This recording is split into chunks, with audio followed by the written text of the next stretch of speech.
Hi, it's Fias Tarot. Hello, all signs, soul messages, energy check-ins, and prediction reading. Okay? So, syempre, before tayo mag-start, yes, lagi naman, oo. Kung hindi ka pa nakakapag-subscribe, please do subscribe and hit the notification bell para lagi po tayo maging updated sa mga mangyayari pa lang. Okay? And syempre po, no, pagdating sa private reading, just message me sa akin pong FB page for more info. Ganon rin po pagdating kay Perception of Light. Okay, and syempre po, don't forget na mag-follow sa kanya pong FB page. And sa mga naghahanap ng healer, yan, kay Kuya Dingsi naman po kayo magme-message. Okay, kung gusto ninyo sa kanya magpa-heal. Okay, so spiritual, emotional, spiritual, physical, yan, mga ganyan. Okay, kulam and mga sanib. Yan, kaya niya yan. Okay. So, hi Kuya Dingsi. Okay. So, yes, don't forget rin po, no, na i-follow si Kuya Dingsi. Okay po, so, yan, parang mas madali nyo siyang makontak kasi dati, talagang number niya yung ibinigay niya. Oh, siguro hindi na makatulog. Ano? Sa daming kumukontak. Okay. So, okay. So, tayo ay, doon naman sa ating Evil Eye item. So, ito yung ating all-in-one Evil Eye bracelet. Okay po, adjustable po ito ha, with initial po ha, ng magmamay-ari. Okay? So, tatanungin kayo ni admin, ano po ang gusto nyong ipalagay na initial? Dalawa po yon ha. So, pwedeng sa first name nyo and sa surname. Okay? So, meron tong 5 colors ng Evil Eye. So, may kanya-kanya pong role yung mga yan. Okay? And syempre, this is unisex. So, pwede sa babae, pwede sa lalaki. Kung ano man ang gender mo, yan, open yan para sa iyo. Okay? Ganun rin po dito ha sa ating oh my God. Sa pangalawang design ng ating Evil Eye bracelet. Okay? So, I'm sorry. O, diba? Okay. So, ito yung isa natin. Okay. This is unisex rin po ha. And ito naman is garterized. Okay. So, ganun siya. I'm sorry. Nalaglag siya. Okay. So, ang ating namang Evil Eye ring. So, non-tarnish, hypoallergenic, and meron siyang, ano ba tawag dyan? Adjustable. Okay? So, nakatingin kasi ako dito eh. Okay, so, yan. Ang ating Evil Eye necklace. So, available po siya, ha? Oo, I think, parang tatlo na lang. Pero una-unahan na lang kayo. Oo, parang tatlo na lang nga. Okay, so, matatagalan lang ulit. If ever. Okay, so, non-tarnish, hypoallergenic, and meron itong extender. Okay, so ito po, ha? Okay, so para mapaiklian, mapahabaan yung chain. Okay, so again, kung inyong ipangre-regalo ang ating mga evil eye items, message lang, ay message. Ba't ako nawawala? Okay. So, kapag ibibigay nyo, ipagre-regalo nyo, kailangan po namin ng full name po, ha, ng pagbibigyan. Okay? And, syempre, ang ating grantor. So, ito na. Oo, may grantor tayo na pwede nating i-flex. Okay? So, matatanggap nyo siya sa ganitong package. Okay? So, acrylic po ang pendant, ha. Okay? And 20 inches long ang kanyang chain. So, ganyan po siya, ha. Okay. So, yan, oo. Sa likod, ganun din po. Okay? Yeah, sa likod. Magkatalikuran meron po, no? So, be careful po ha sa mga gumagaya. Okay po. Wala pong, this is my sariling design. So, paano magagaya ng iba? 'Di ba? Sarili ko po 'yang ginawa ko talaga. Okay? So, may mga zodiac dito kung inyo makikita yan. Okay? So, non-tarnish, hypoallergenic po ang chain. Okay? So, nothing to worry. So, kung meron kayong ibang chain na gusto nyong gamitin, pwede rin naman. Mahalaga po rito is yung pendant po. Ha? Yung pendant. Okay? So, Yeah, ganyan si ating granter necklace. To grant your wishes, to grant your desires, sabihin nating no downtime kung deserve mo yung hinihiling mo. Yes. So, be careful kung ano man ang inyo pong hihilingin kay granter.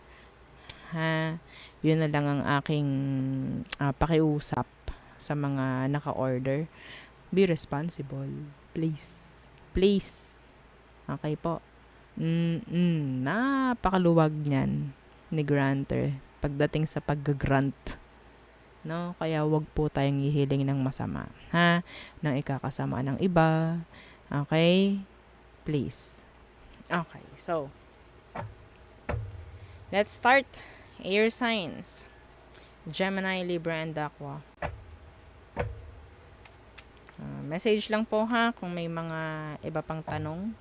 Kung o-order ng granter, mag-message na po agad dahil made to order si granter. So, kapag nag-order kayo ngayon, may chance na sa Sabado pwede na pong i-send no, sa inyong address.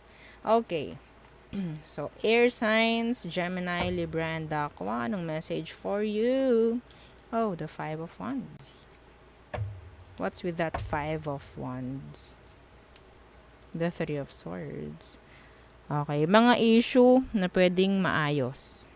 Yes, merong makikipagayos, may magre-reach out. Okay, some of you, issue nyo ni past person, yes, may magbabalik, parang ganyan. Okay. Let's see.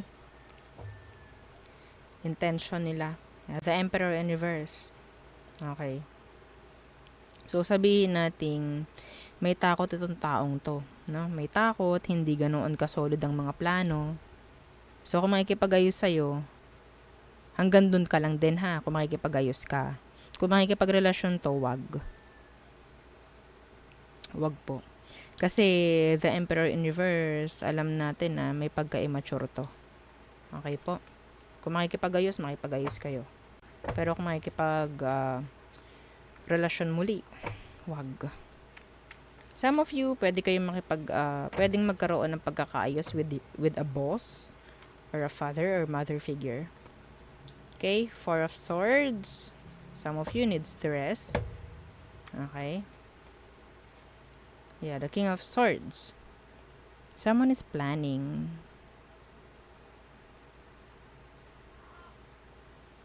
Yeah.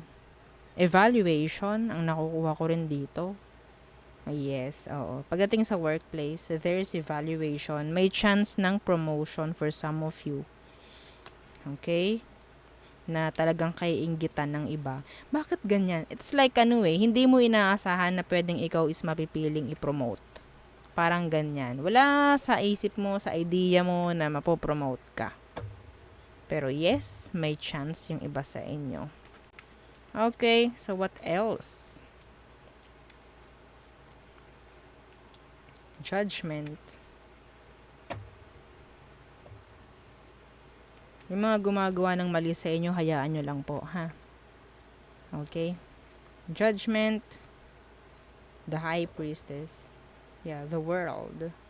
Si universe na kasi yung bahala doon. Wag na kayong gagawa ng tawag dyan, paghihigante. Kayo lang din ang mapapasama in the end eh. Okay? So, wag nyo isiping, yes! Oo, nakaganti ko. Wag. Yung pag-yes mo na yon, eventually magiging, bakit ko ginawa? Bakit ko sinabi? Kaya please, wag na lang, no? Hayaan nyo na lang sila. Si universe na ang bahala. Oo. Okay? So, Judgment and the High Priestess. Eto ha, dito para sa lahat. I'm seeing some of you na merong kakayahan, like to heal, to read. Okay? May chance po na mas lalong mag-improve yan. Okay? Yung may mga kakayanan dyan na nanonood. May chance na mag-improve pa. Okay? So,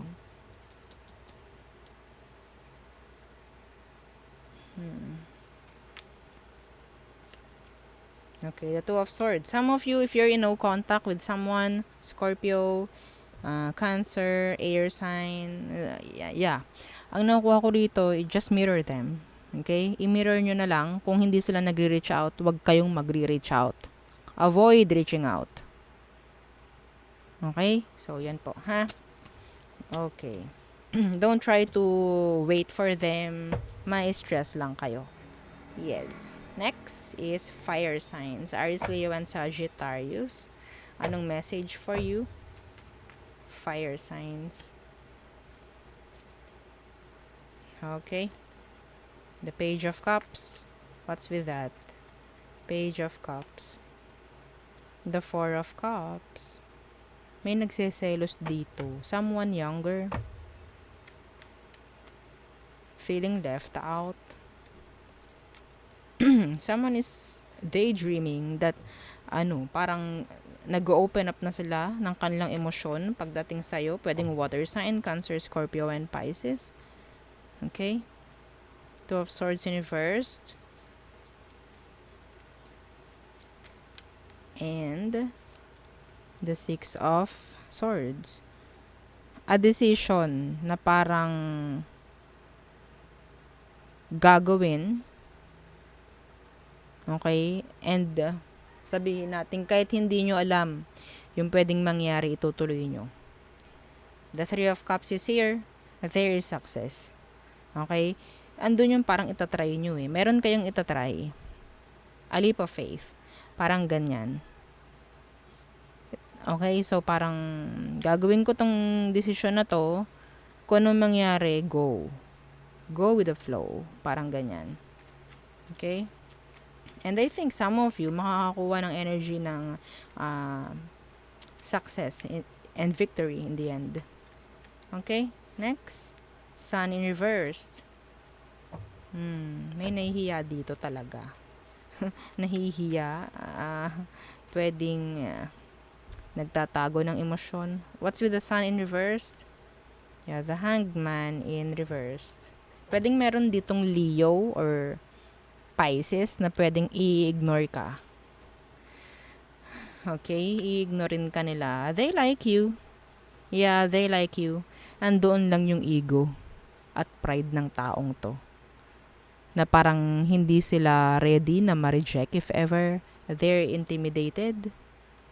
Okay? So, they will act as parang wala silang pakialam sa'yo. Pero, yeah, the truth is, talagang they like you. A fire sign. Okay? Leo, Pisces. Okay? So, there. Mayroon ako nakikitang bakasyon. May magbabakasyon. Okay. So, next. Water signs. Cancer, Scorpio, and Pisces. Okay. Anong message for water signs? Cancer, Scorpio, Pisces. Ooh, the Nine of Cups. That's wish fulfillment. Okay. Happiness. What's that? The Empress in reverse.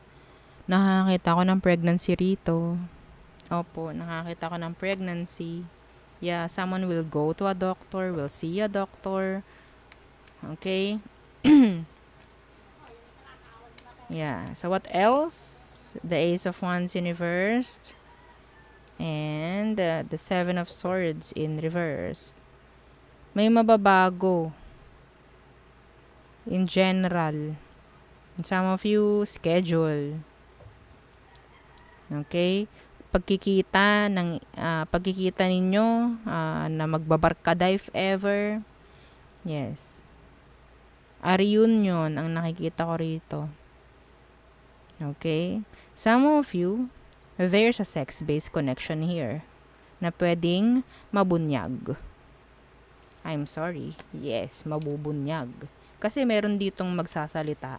Okay? Meron ditong parang magbubuko. Ibubuko. Fire sign. Air sign. What else? Judgment in reversed. What's that? The Two of Pentacles in reverse. Meron kayong idadrop dito na Scorpio. Or pwedeng kayo Scorpio ang may idadrop. There's an earth sign here. Taurus, Virgo, and Capricorn. Okay. Why? What's this Two of Pentacles in reverse? Yeah, meron kayong lalayuan, no? Or pwedeng meron ditong earth sign ang lalayuan kayo and they will hold back in the near future. Okay? May mag-e-end. No connection maybe. Or relationship. Okay? Yeah, something will come to an end. Yeah. Or situation na parang paulit-ulit. May mangyayaring pagbabago in the near future. Okay? So, there. Next is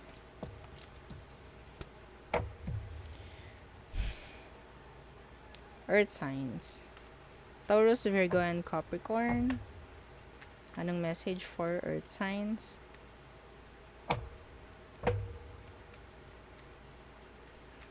Okay. Ooh, the Two of Cups. Connection.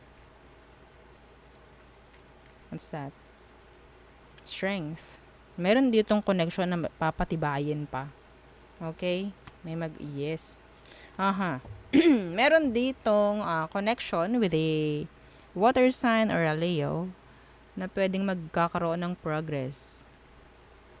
Okay? Progress. Nandiyan yung suportahan, nandiyan yung pagkakaintindihan. Okay? So, nandiyan yung parang matatapos yung mga isipin. Okay, so some of you may chance ng pwede nang ikasal. Mayroon na magpo-propose, mga ganyan.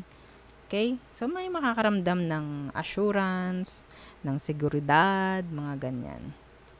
So, 10 of Wands in reverse. There's an offer coming, okay, from a Leo. Yeah, specific po yun. Excuse me. Or a water sign, Cancer, Scorpio, Pisces. Okay, the 10 of Cups.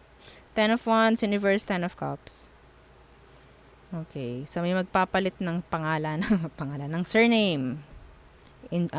That's so specific. Okay, may magpapalit ng surname. So, there's a kasal na pwedeng mangyari sa iba sa inyo. Okay, meron ng lalayo, meron ng hihiwalay sa pamilya, meron ng bubukod. Okay?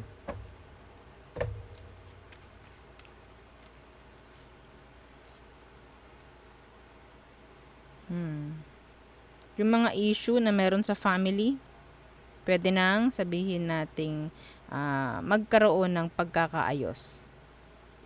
Okay? Yeah. Lalo na yung may mga third party involved. Okay? What else? Earth signs. Merong idadrop na offer. Coming from a fire sign, Aries, Leo, Sag. Okay? The Four of Pentacles. Some of you needs to save. Why? The Sun in reversed.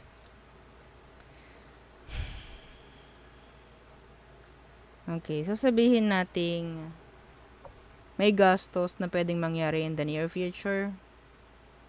Okay, the Sun in reversed. What's that?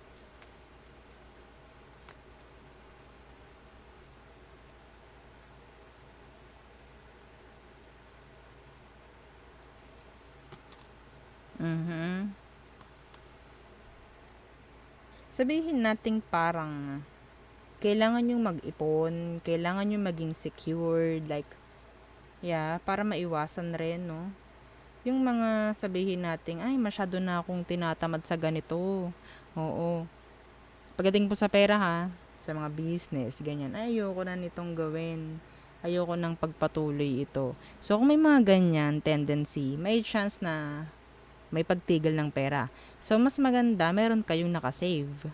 Okay? So, kapag may nakasave, meron pang pwedeng magamit if ever. Parang ganyan. Okay? The stars here. Yeah, the Knight of Pentacles. Talagang sinasabihan kayo na mag-save. Yeah, like, ang tawag dyan? Talaga maghigpit ng sinturon. Okay? Some of you, meron ditong mag-hold back. Leo, water sign. Let's see, bakit? Justice Universe. Okay, so there's imbalance. Meron ditong gumagawa na ng mali. In the near future, meron ng pagsisinungaling dito. Okay? Meron, yeah. Some of you, pwedeng pinapaasa kayo ng boss mo. Papaasahin kayo sa mga pangako na ganito, ganyan, makakakuha ka ng ganito if ever, ganito, ganyan. Okay? So, there's a lot of manipulation. Yeah. A lot. Okay? So, we have here Leo and Libra.